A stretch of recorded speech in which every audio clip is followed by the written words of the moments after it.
On Sicily's eastern edge, a mountain keeps rewriting the skyline.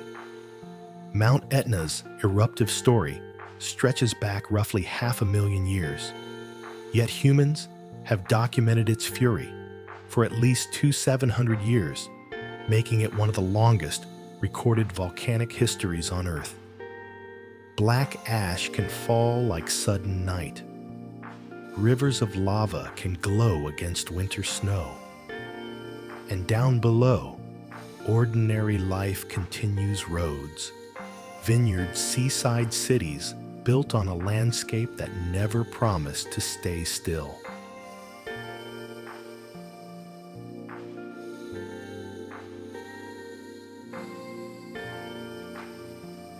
So what creates a place this beautiful and this unstable? And what does it do to the people who call it home?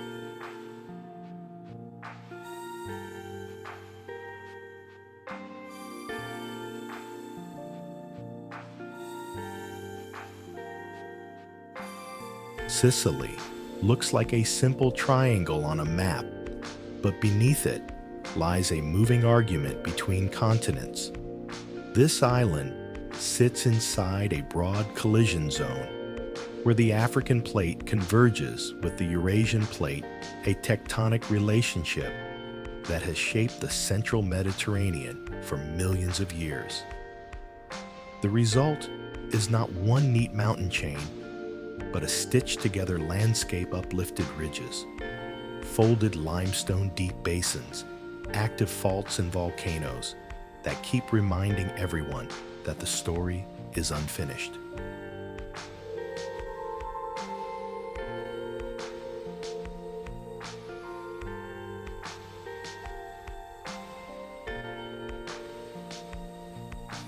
To understand Sicily's split personality, it helps to picture the island as a meeting point of distinct geological blocks. In the southeast, the Hybelin Plateau behaves like a more rigid foreland, an older foundation that resists deformation compared with the more crumpled zones to the north. To the center and west parts of Sicily are tied to the Apennine-Maghrebian belt, where rocks have been folded and thrust like a slow-motion wave pushed by converging plates and a complex subduction system. Even without seeing the equations, the evidence is written in the island's terrain, mountain ridges that arc, basins that sag, and coastlines that shift as the crust adjusts.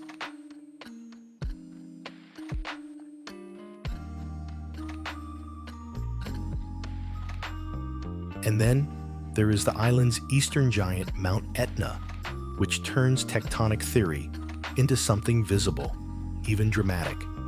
Etna's eruptive history can be traced back roughly 500,000 years, and at least 2,700 years of its activity has been documented in almost unnerving continuity of observation, eruption, rebuilding, and collapse.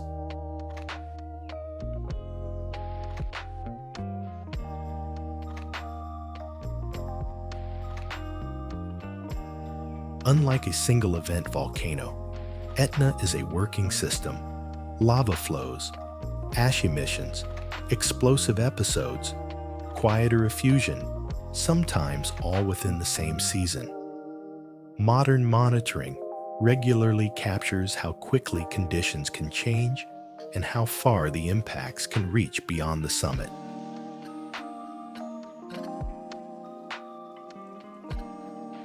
One of Etna's most cinematic truths is also one of its simplest: the mountain does not keep the same height.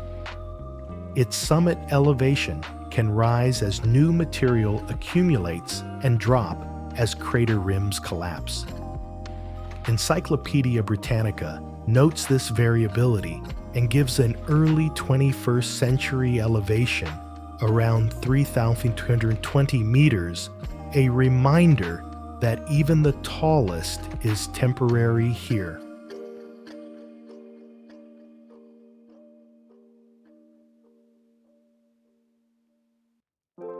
This matters for storytelling because it reframes the volcano as more than a landmark. Etna is a living sculptor. It builds new ground, buries old trails, and redraws the line between safe and too close without warning.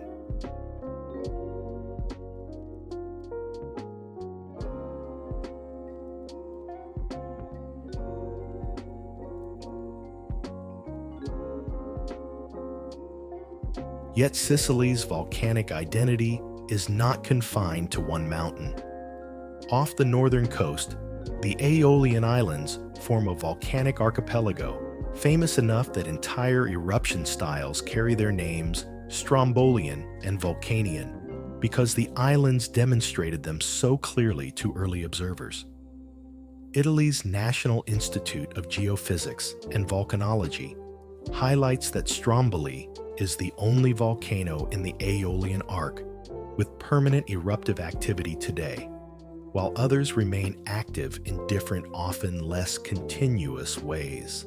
Seen from above, these islands feel like stepping stones thrown across a restless sea, beautiful, isolated, and built from the same deep forces that feed Etna.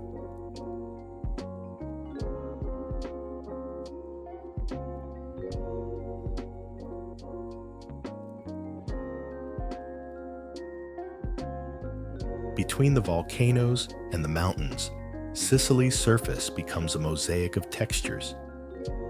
In the interior and north, limestone ranges and ridges rise with a stern, ancient look rock that speaks of older seas compressed and lifted into high ground over time. Along parts of the coast, cliffs and coves show where the island meets the Mediterranean in sharp angles, as if the sea is still negotiating its boundary with the land. And across the island, the soil itself changes character, pale and chalky in some places, dark and mineral-rich in others, especially around Etna, where volcanic deposits can turn slopes into fertile ground, even as the summit threatens destruction.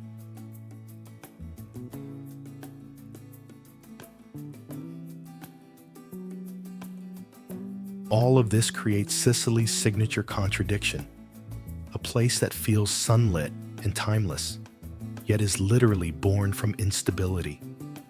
The island's most iconic views, Etna crowned with snow, black lava fields, flowing into vineyards islands, steaming above the Tyrrhenian Sea, are not accidents of scenery. They are symptoms of deep earth processes still in motion.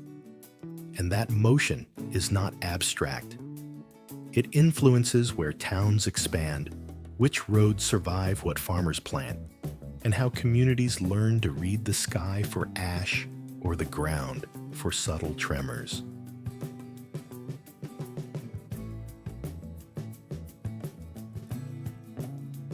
So in a land shaped by collision and fire, stability becomes a relative word, less a guarantee, more a daily negotiation. If Sicily is still being written by the earth beneath it, what does it mean to build a life on a page that keeps turning?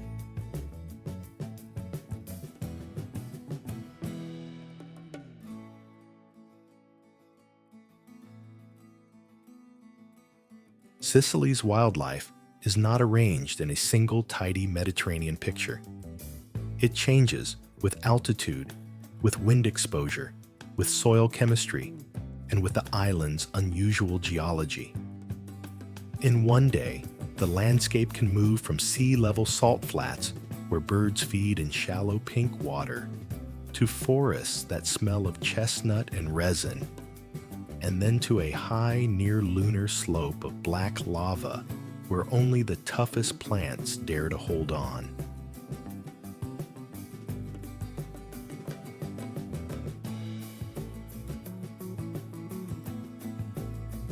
Nowhere shows that vertical transformation more clearly than Mount Etna. The volcano's slopes form distinct vegetation bands stacked like climates on top of each other. On Etna, lower and mid-elevations can include woodlands and cultivated zones, chestnut groves, pines, and mixed forests, while higher up the environment becomes harsher, colder, and more exposed, selecting for species that have learned to survive wind ash and poor young soils. The Etna Park's own descriptions emphasize these altitude-driven belts and note that many plants higher on the mountain are adapted specifically to Etna's demanding conditions.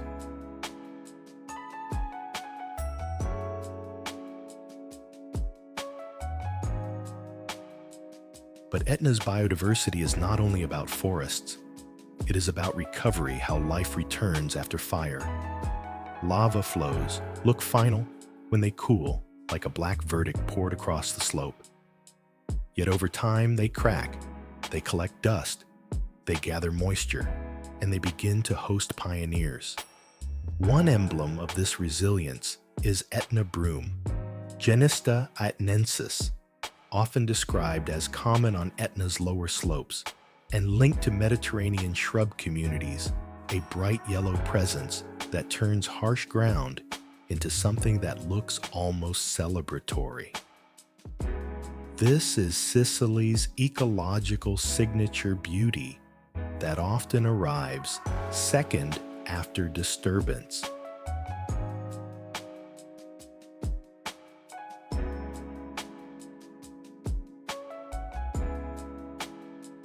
Beyond Etna, Sicily's mountain parks hold a different kind of richness, less volcanic drama, more slow, green complexity. In the northeast, Parco dei Nebrodi is frequently described as the island's largest protected natural area, and it is notable for bird life. Around 150 bird species have been classified there, including local endemic subspecies such as the Sicilian marsh tit and Sicilian long-tailed tit. That number is not just a statistic, it is a promise of sound. In spring and early summer, a place like Nebrodi is not silent. It is layered calls from canopy and undergrowth wing beats, cutting across clearings, the distant hush of wind moving through beach stands.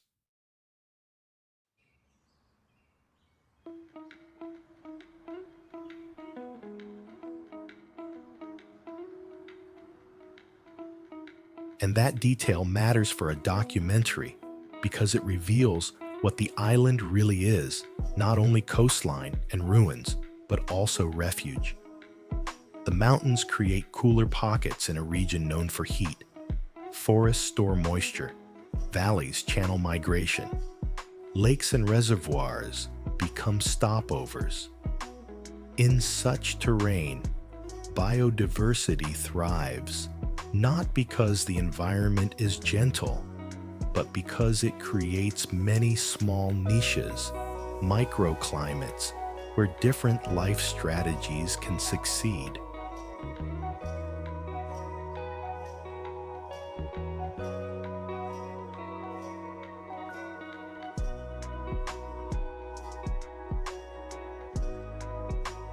In the north-central ranges, the Madonie add a sharper, more fragile note.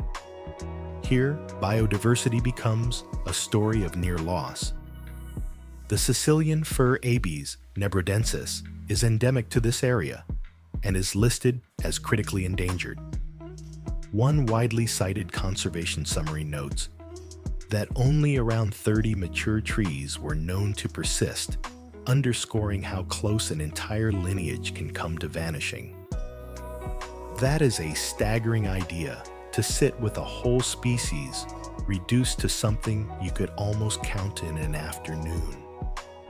In a landscape famous for grand temples and sweeping seas, one of the most dramatic stories can be measured not in kilometers, but in dozens.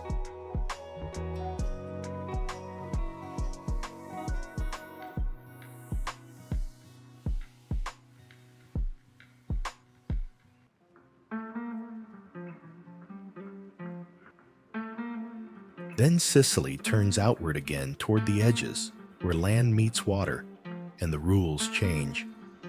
Along the western coast near Trapani, the Saline di Trapani e Pachico are more than historic salt pans.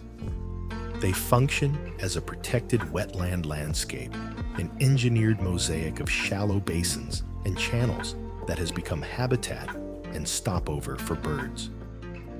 The reserve's managing organization describes an area on the order of about 1,000 hectares, divided into zones that include the salt pans themselves. Wetlands like these are not dramatic in the way a volcano is dramatic. Their power is quieter, a flat horizon, a reflective surface, and suddenly a flock lifts off, turning the air into motion. Tourism materials and conservation messaging consistently highlight the site's role as a refuge for migratory birds.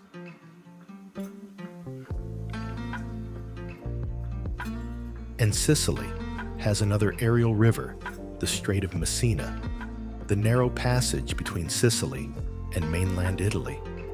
BirdLife International has described it as one of Europe's major migratory gateways and notes its exceptional importance for spring migration of raptors.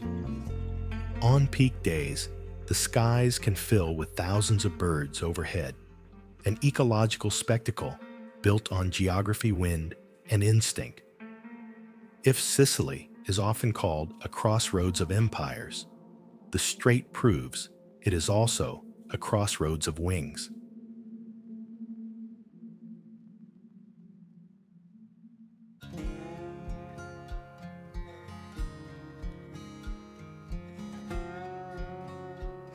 Under the surface, the island's marine ecosystems add yet another dimension. The waters around Ustica, north of Sicily, are protected within the Isola di Ustica Marine Protected Area, established in 1986 and described by its official site as extending for over 15,000 hectares. In a healthy Mediterranean seascape, one of the defining habitats is the seagrass Posidonia oceanica, often called an underwater forest, because it forms dense meadows that shelter, fish stabilize sediments, and support biodiversity. The Ustica MPA's descriptions include Posidonia among the protected natural wealth alongside marine life, such as groupers and sea turtles. Yet across the Mediterranean, scientific reviews have warned that Posidonia meadows are declining due to climate change and human pressures, making protection zones like this feel less like luxury and more like necessity.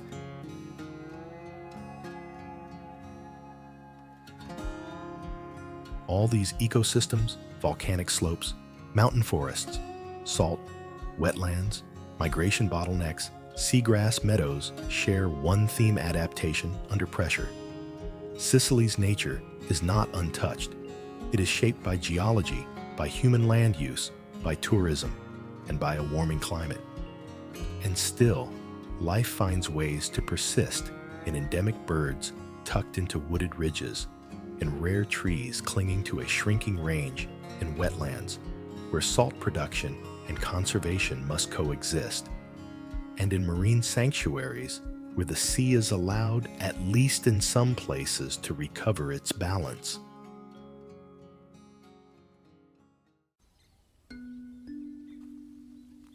So what is Sicily really?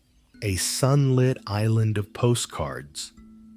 Or a living laboratory where survival is negotiated day after day between heat and shade salt and fresh water fire and regrowth?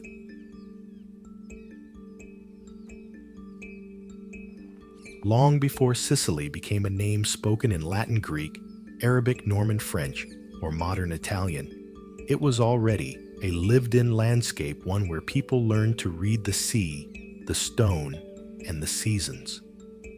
Ancient writers, looking back across time, often describe the island as home to three indigenous peoples: the Sicani in central areas, the Sicils, Siculi in the east, and the Elymians in the far west. Even within those categories, the real picture was likely messier, overlapping communities, shifting territories and identities shaped by trade, intermarriage, and conflict. But the triad remains a powerful frame because it makes Sicily's earliest story feel like a human map: 3 regions, 3 names, 1 island already divided by geography and stitched together by necessity.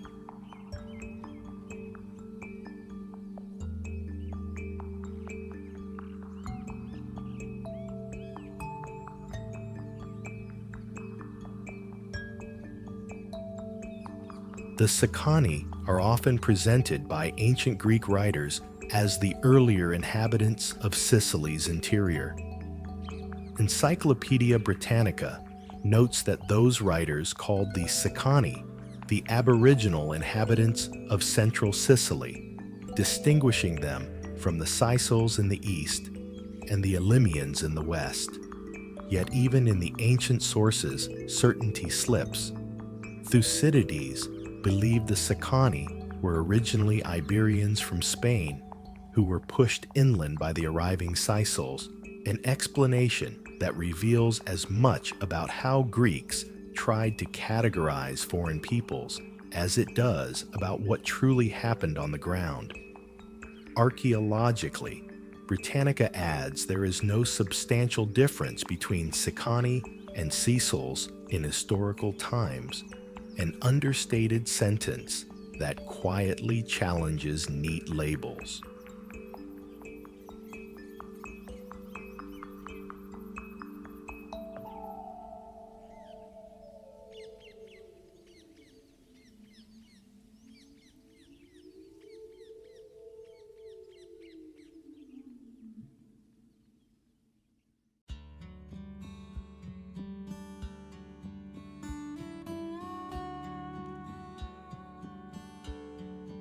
Then there were the Sicils, the group whose name is closely tied to the island itself. Britannica's overview of Sicily explains that at the coming of the Greeks, the Sicils occupied the east and were reputed to be latecomers from Italy, and it also notes that the Sicils spoke an Indo-European language, while the languages of the other indigenous groups have left no surviving remains. That detail is more than linguistics. It suggests movement contact and the way Sicily absorbed arrivals from across narrow waters, turning migration into identity.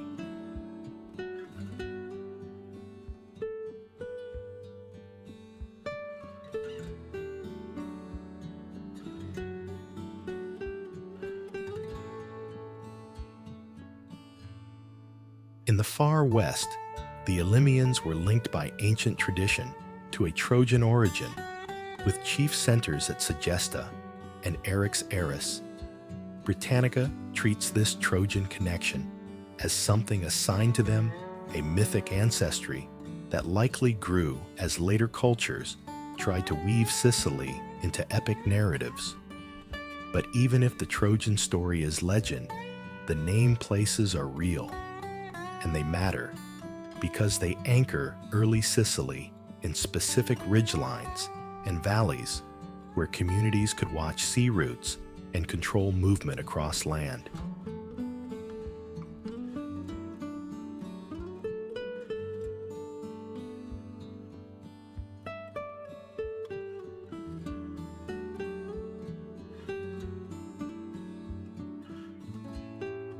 This is where Sicily's geography becomes personal. The island is close enough to mainland Italy that the sea never feels like an absolute barrier, yet wide enough that every crossing demands skill timing and luck. That narrow gap encouraged both contact and separation, a corridor that could deliver strangers, traders, and conquerors, but also storms, shipwrecks, and fear. Early life here would have been shaped by that tension. Coastal communities had opportunity and exposure. inland groups had refuge and limits. And everywhere, Sicily's landscapes, mountain ridges, river valleys, volcanic soils taught the same lesson: survival belongs to those who adapt.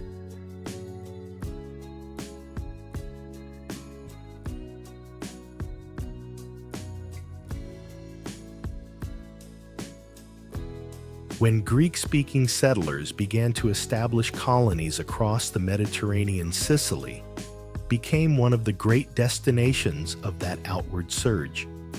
The Metropolitan Museum of Art's Heilbrunn essay on Greek colonization describes how by the 7th and 6th centuries, BCE Greek colonies and settlements stretched as far as southern Italy and Sicily, part of a broader network of seafaring trade and new independent cities planted along coasts. For Sicily, that meant something transformative: the arrival of cities built to last, the spread of language and religion, and a new urban rhythm that would reshape older communities rather than simply replacing them.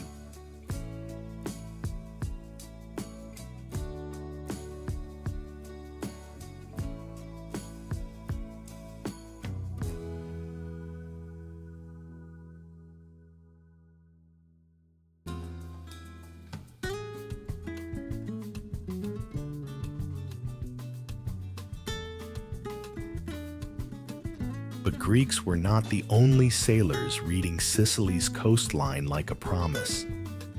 The Western Mediterranean also saw Phoenician presence in settlements, especially where harbors, islands, and promontories offered control of trade routes. Even Britannica's compact history notes that there were also Phoenician settlements on the island, a simple line that hints at a much bigger reality: Sicily as a marketplace of cultures, where good stories and techniques crossed hands long before globalization had a name.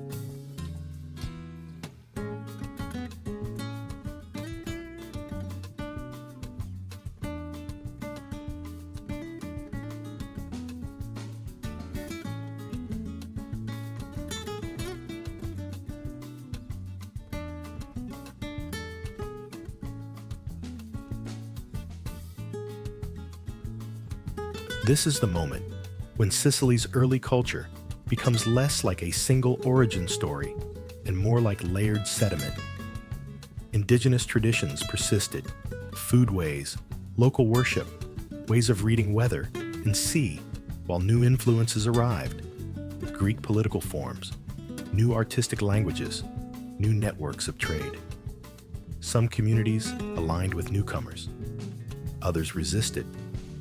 Many did both, depending on the decade, the harvest, the threat.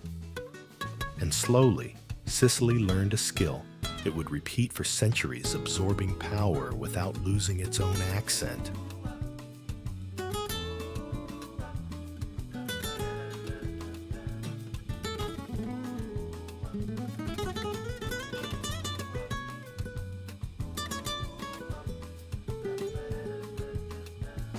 One of the most cinematic truths about early Sicily is that it was never just an island.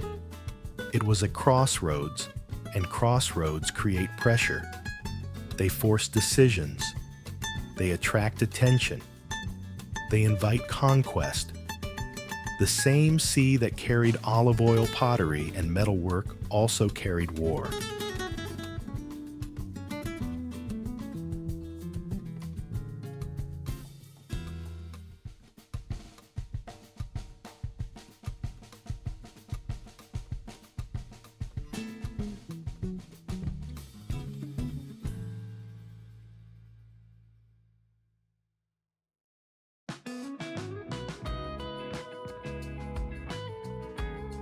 The Greeks who established cities in Sicily did so for reasons that were practical, as much as cultural: access to fertile land trade and strategic coastal sites.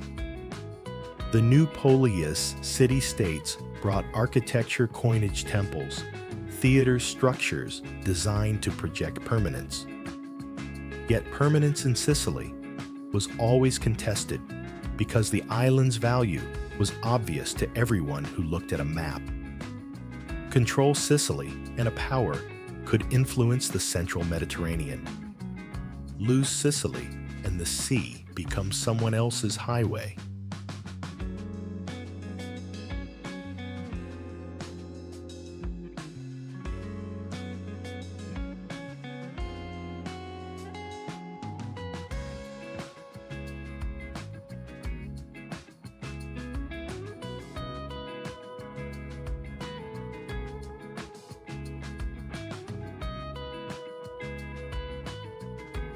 And while the grand story often highlights Greek Sicily, the deeper, more human truth is the contact zone beneath it, indigenous peoples living beside new towns, bilingual exchanges at markets, marriages that blurred lines, local elites negotiating alliances, and rural communities continuing older rhythms outside the stone walls of coastal cities.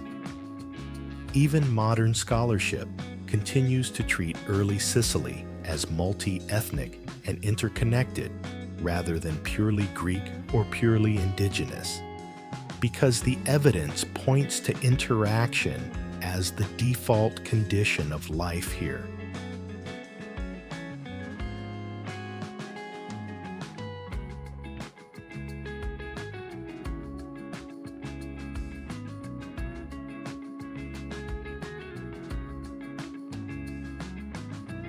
That layered identity becomes easier to imagine when the camera lingers on the land itself.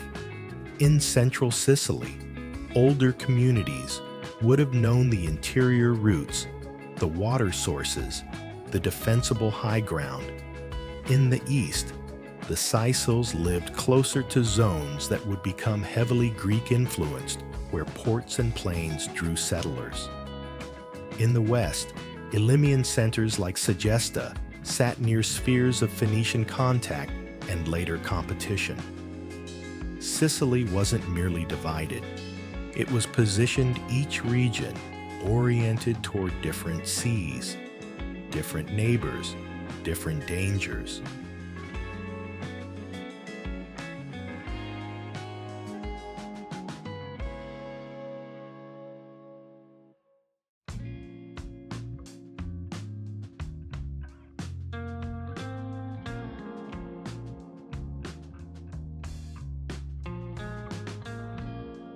And hovering behind all of it is the island's most uncomfortable teacher, geology. Even early communities, long before scientific instruments, would have recognized patterns, tremors, fumaroles, strange warm springs the way a mountain could smoke. Those signs didn't need a textbook to feel sacred or terrifying. They could become story taboo ritual. In places shaped by the Earth's restlessness, culture often grows a second layer, not only how to live, but how to explain what cannot be controlled.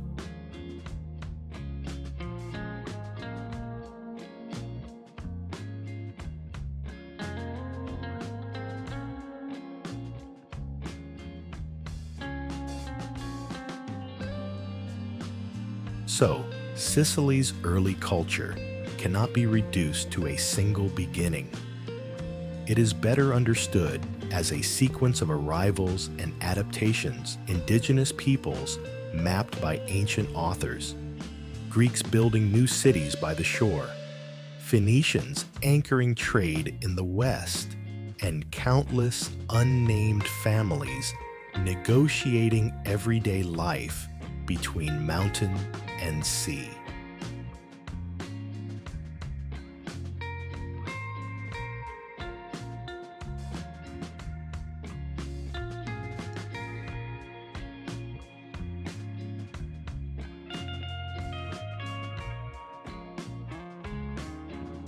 And that raises a quieter, sharper question.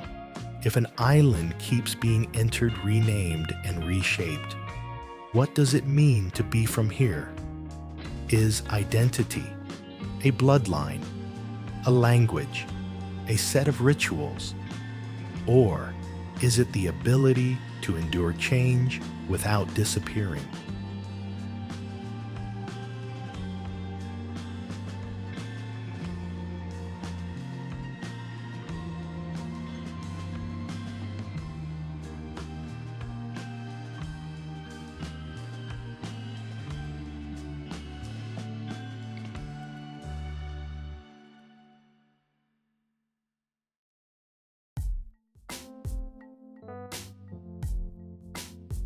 Sicily's history does not move in a straight line.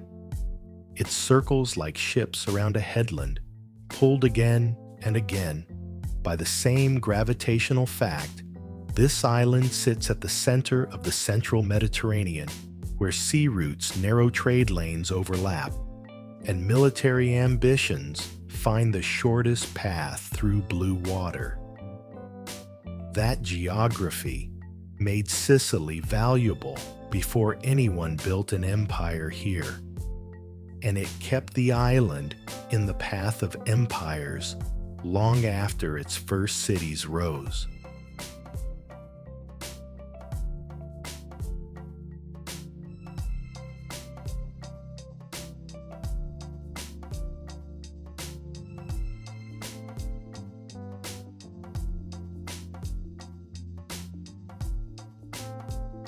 In the ancient world, Sicily became a prize contested by powers that could not afford to ignore it.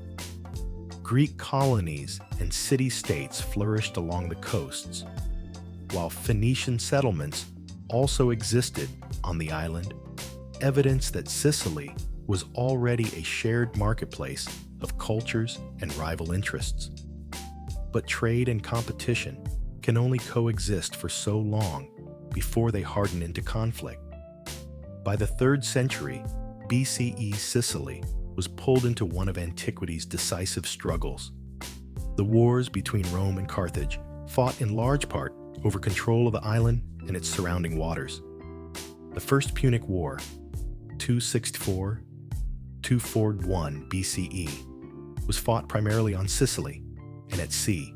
Around it, a long conflict that ended with Carthage ceding Sicily to Rome, marking a turning point in Mediterranean power.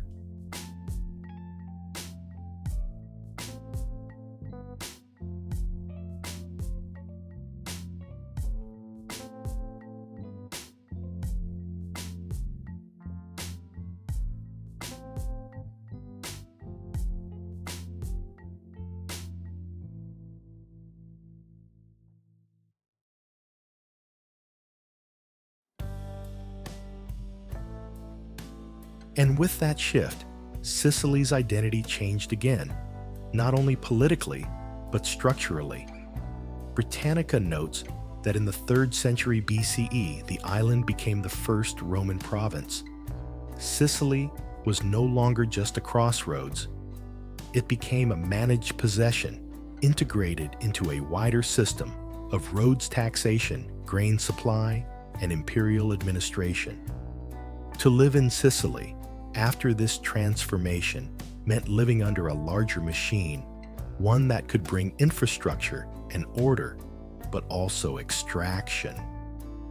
The island's fertility and location were assets to Rome, and assets tend to be used.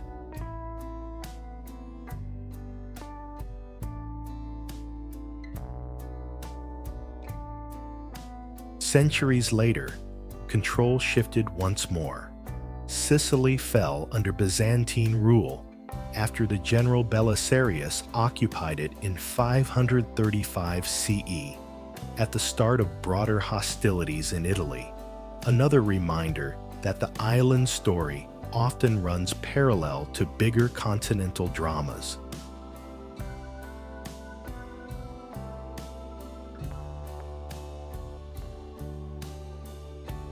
But the Mediterranean was changing, and Sicily open to sea routes could not remain untouched. Britannica's historical overview notes that in 965, the island fell to Arab conquest from North Africa, a moment that did not simply swap rulers, but introduced new cultural and economic patterns that would echo for centuries.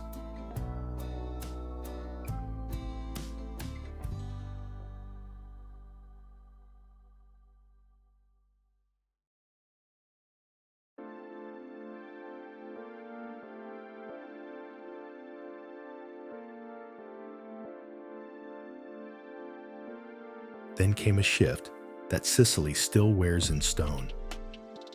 Britannica notes that in 1060, the island fell to the Normans, who progressively Latinized it.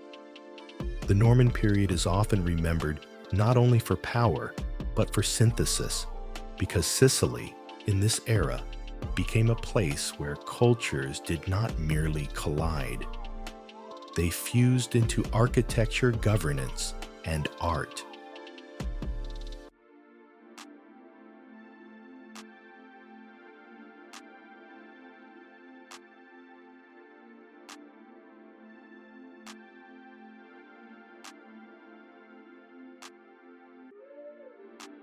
That fusion is visible in what UNESCO recognizes as Arab-Norman Palermo, in the cathedral churches of Cefalù and Monreale, a series of religious and civic structures dating from the era of the Norman Kingdom of Sicily, 1130 and 1194, including multiple buildings in Palermo and 2 cathedrals outside the capital. UNESCO's description emphasizes that these monuments belong to that Norman Kingdom era, physical proof of a moment when Sicily turned multicultural rule into a distinct, enduring aesthetic.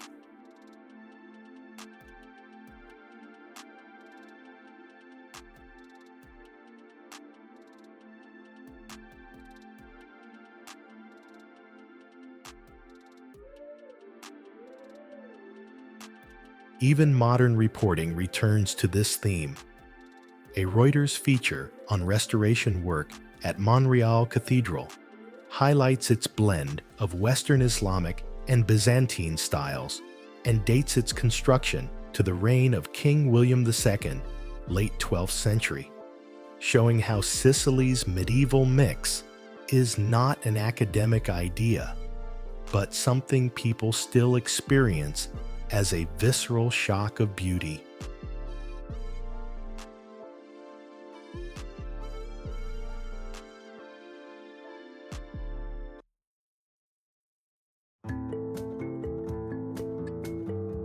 But Sicily's medieval story also includes fracture moments when the island resisted how it was being governed.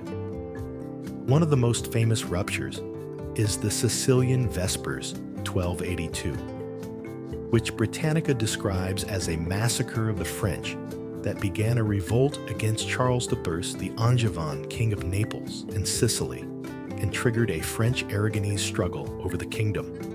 It is one of those historical moments that reads like a spark meeting, dry grass, resentment becomes action, action becomes upheaval, and the island's political future is redirected.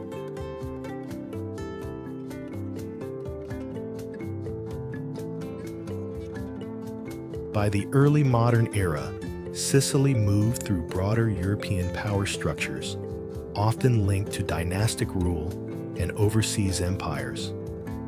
Yet the island's development was never only about crowns and battles.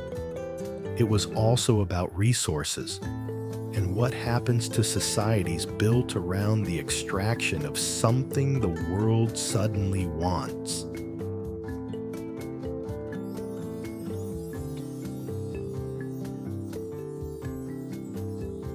In the 19th century, Sicily became deeply associated with sulfur, a mineral crucial for industrial processes of that era.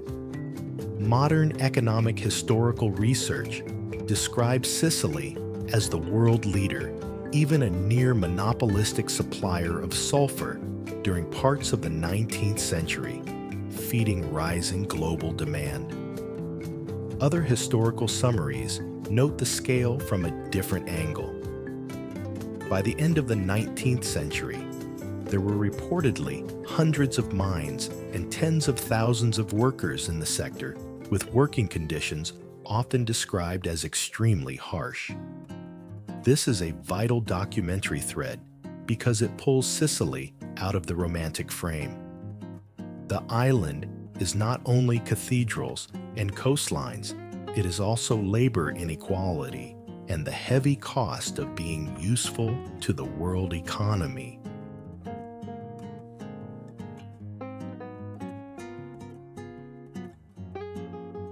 Then, in 1860, Sicily became one of the dramatic stages of the Risorgimento, the movement for Italian unification. Britannica describes the Expedition of the Thousand as a campaign undertaken in 1860 by Giuseppe Garibaldi that overthrew the Bourbon kingdom of the Two Sicilies and enabled the union of southern Italy and Sicily with the north. This was not merely a military event. It was a cultural turning point, an episode that still lives in the national memory as proof that political destiny can pivot through a combination of daring popular momentum and timing.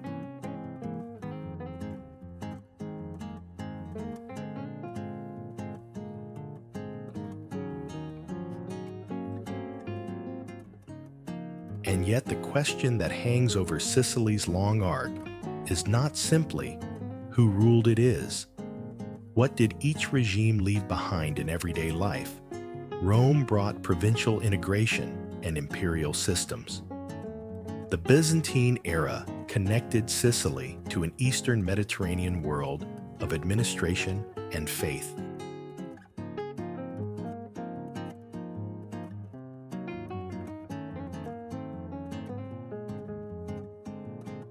Arab rule altered agriculture and urban patterns in ways that later rulers could not fully erase.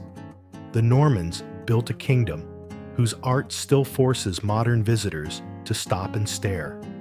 The Sicilian Vespers proved the island could erupt politically, not only geologically. The sulfur boom revealed the price of being a resource frontier in an industrializing world. And Garibaldi's campaign showed that Sicily, again, was not a footnote, it was a hinge.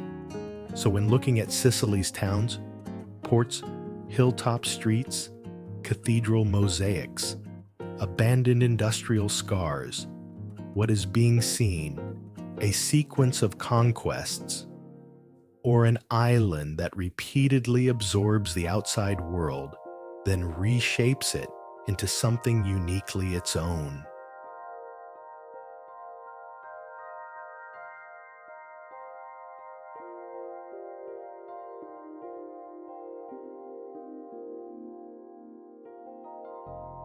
If Sicily has been entered, claimed, and remade so many times, how does a society decide what to keep, what to forget, and what to turn into legend?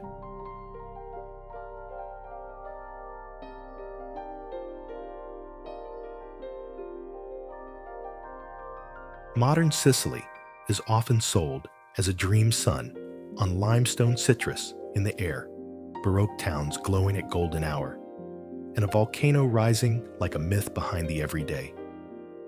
But the present-day island is not only heritage and beauty, it is also a balancing act between conservation and livelihoods, between tourism and home, between a warming climate and landscapes that were never designed to be stable in the first place.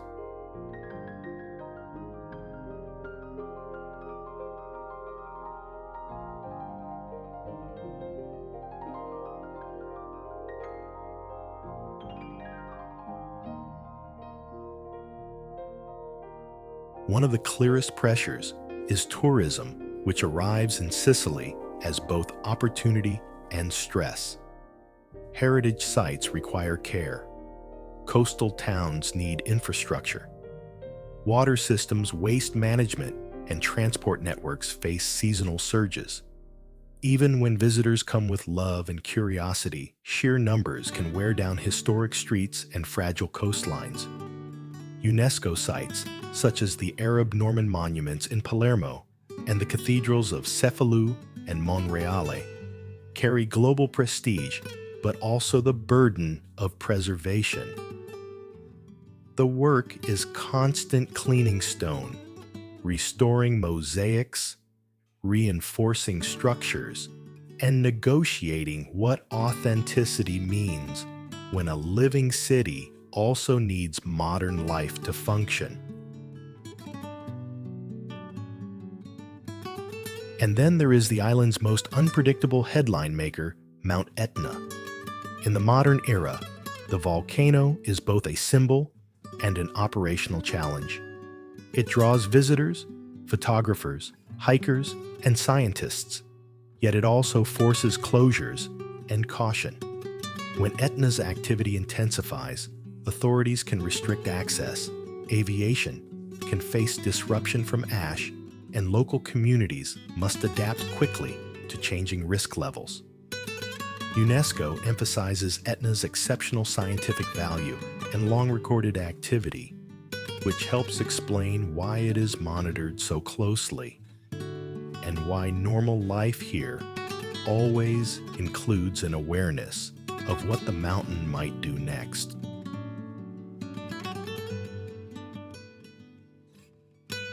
The deeper challenge, though, isn't only a single eruption.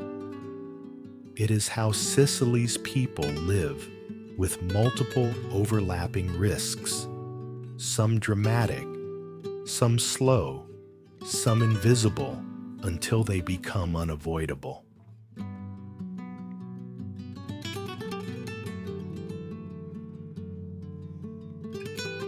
Climate pressure in the Mediterranean is increasingly discussed through the language of heat drought and fire. Sicily's landscapes, especially rural interiors, can be vulnerable when summers intensify and rainfall patterns shift.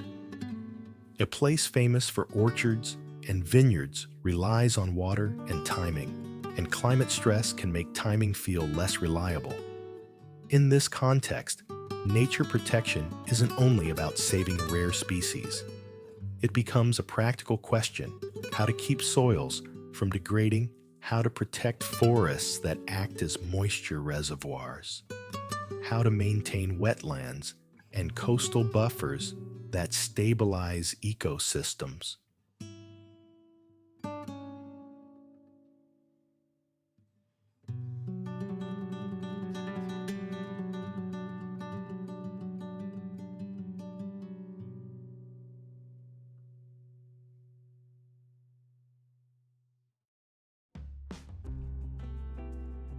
The island's protected areas, like Nebrodi Park, with its rich bird diversity, are more than scenic escapes.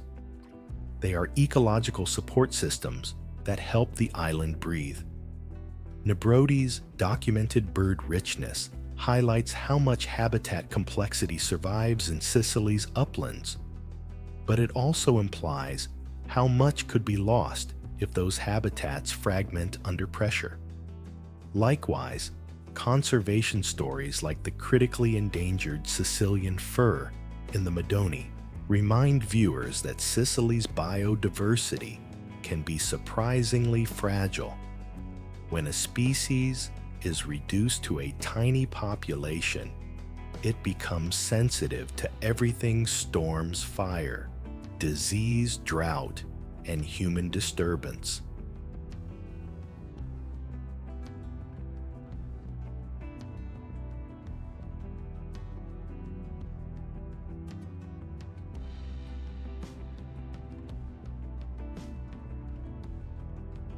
The sea, too, carries its own form of modern tension. Marine protected areas such as Ustica's MPA exist because the Mediterranean is heavily used by fishing, shipping, tourism, and coastal development. Ustica's protected waters, described as extending over 15,000 hectares, represent an attempt to defend ecological structure, including habitats like Posidonia, Oceanica, seagrass meadows, often compared to underwater forests, because of the shelter and stability they provide. Scientific reviews warn that Posidonia meadows face decline due to human pressures and climate change, meaning that protection zones are not just nice to have, but increasingly part of a survival strategy for coastal biodiversity.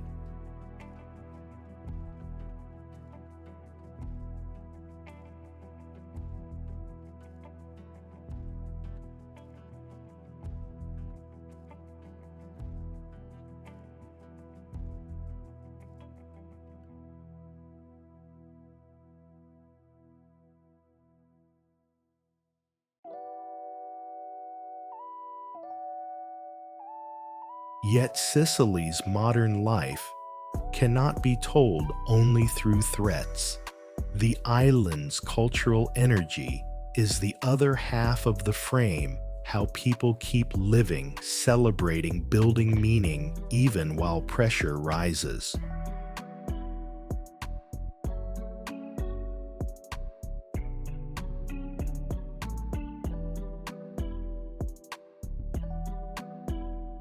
Cultural Sicily is often expressed through place-based identity, a street that feels like an inherited room, a market that carries the memory of many languages, a local festival that binds neighbors to a calendar older than modern politics.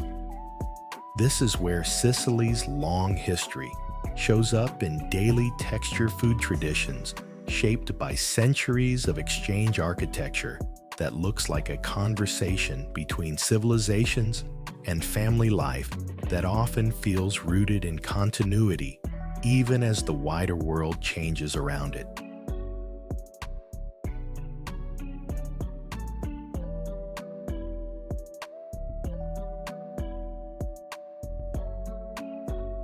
And then there is the paradox of Sicily's icon status.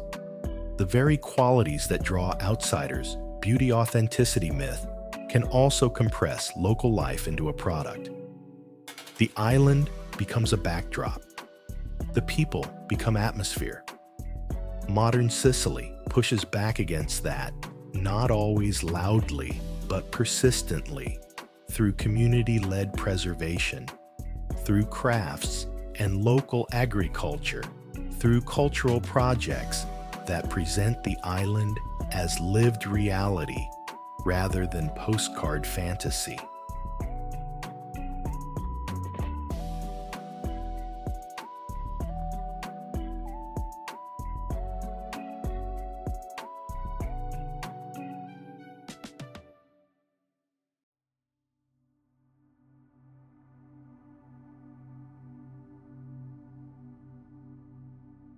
This is also where the volcano returns as a symbol.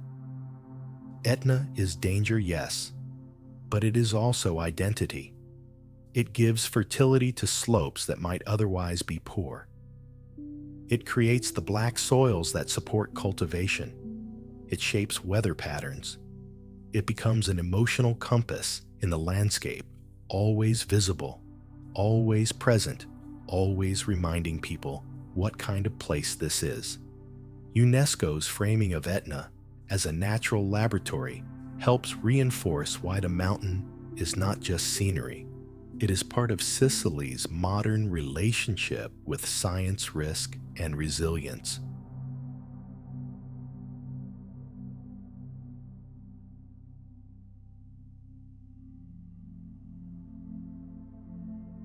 So, the modern question is not whether Sicily will change. It always has. The question is whether the island can steer that change, keeping the heritage alive without turning it into a museum, welcoming visitors without losing itself, and protecting ecosystems that cannot defend themselves from heat pressure and time.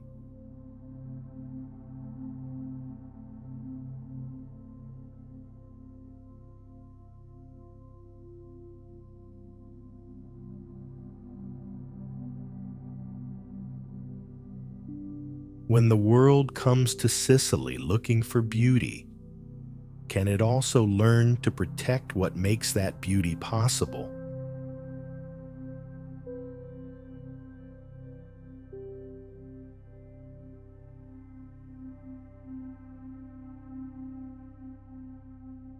Sicily is often introduced as a paradise sun sea and history arranged like a postcard. But the longer the island is watched, the more it reveals its true shape, a place built on movement. Continents press together beneath it. Volcanoes rewrite it. Winds and currents pull at its coasts. And through every era, through indigenous beginnings, Greek cities, Roman systems, Arab and Norman masterpieces, revolts, and industries, people have done what Sicily itself does best: adapt, endure, and transform.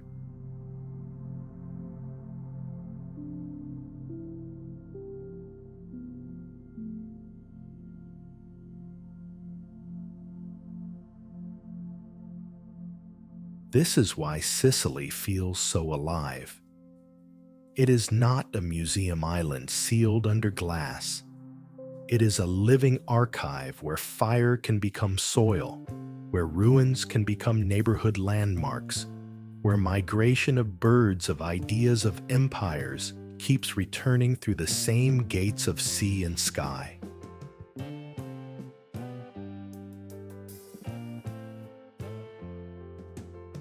But Sicily's beauty is not invulnerable.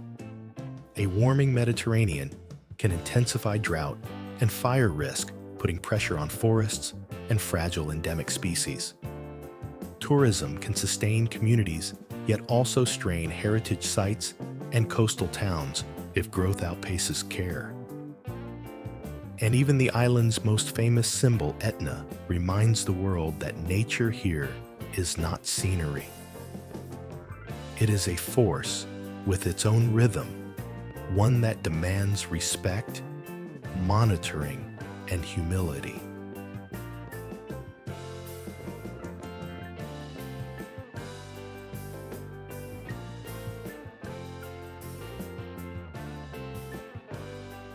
So, what can be done by viewers who may never set foot here, or by travelers who will start with curiosity that goes deeper than the surface?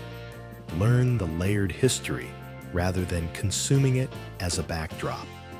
Choose local guides, local businesses, and slower routes that spread benefits without concentrating harm.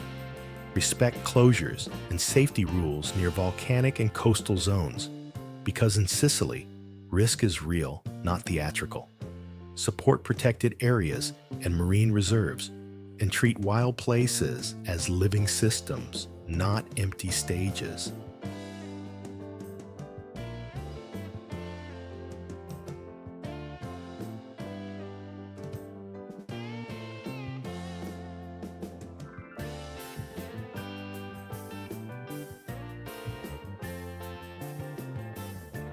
On a map, Sicily sits at the center of a familiar sea.